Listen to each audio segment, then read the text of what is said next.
হাওর অধ্যুষিত জেলা কিশোরগঞ্জে পুরোদমে শুরু হয়েছে বোরো ধানের আবাদ। বোরোর এই মৌসুম ঘিরে ব্যাপক প্রত্যাশা থাকে সেখানকার কৃষকদের। চলতি মৌসুমের শুরুতেই অতিরিক্ত ঠান্ডা ও ঘন কুয়াশার প্রভাবে অনেক এলাকার বীজতলা মারাত্মকভাবে ক্ষতিগ্রস্ত হয়েছে।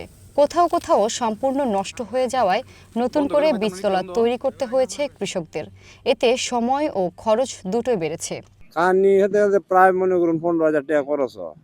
যে খরচ হয় খরচায় আর আমরা দাওয়াই দিয়ে পড়তে শেষে যারা মিলে না।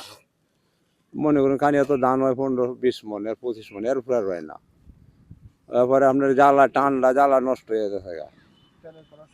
তেলের খরচ, সার খরচ, ওষুধ খরচ, এটা খরচ দিয়ে আমরা পড়তে মিলে না।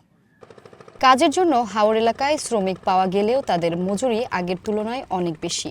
অন্যদিকে ডিজেল, সার ও কীটনাশকের দাম বাড়ায় উল্লেখযোগ্যভাবে বেড়েছে চাষাবাদের খরচ। ঠান্ডাতে জ্বালাটা অনেকগুলা নষ্ট হয়ে গেছে গা, তার কারণে খরচা আরো কিছু বাইরে যাইতে পারে। বোরো মৌসুম ঘিরে ইতিমধ্যে জেলার বিভিন্ন হাওর এলাকার জমি প্রস্তুত ও ধান রোপণের কাজ শুরু হয়েছে। তবে প্রাকৃতিক প্রতিকূলতা ও উৎপাদন ব্যয় বৃদ্ধির কারণে এই মৌসুমে কৃষকদের দুশ্চিন্তা বেড়েছে। আরা বছর ক্ষেত লাগাইতাম 500 টাকা রোজে বদলি লইয়া, এবার 800-900 টাকা রোজ লাগে। এরপরও আমরা মানুষ পাই না এই টানের কারণে। আমাদের 10 কানি জমি করলে 2 লক্ষ টাকার মতো খরচ। এমন তেলের দামটা একটু সামাজিক বেশি, সারের দামটা একটু বেশি।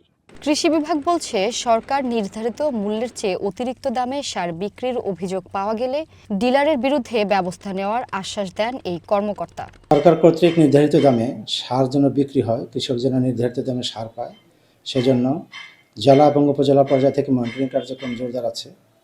কোনো ডিলার যদি অনৈতিকভাবে সারের দাম বেশি নেয় এবং তার প্রমাণ আমাদের কাছে আসলে অবশ্যই আমরা সেই ডিলারের বিরুদ্ধে আইন অনুযায়ী ব্যবস্থা গ্রহণ করব।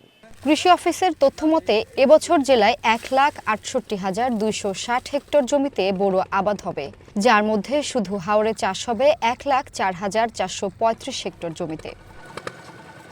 ভূমি সারথী, ওয়ান ন্যাশনাল ডেস্ক।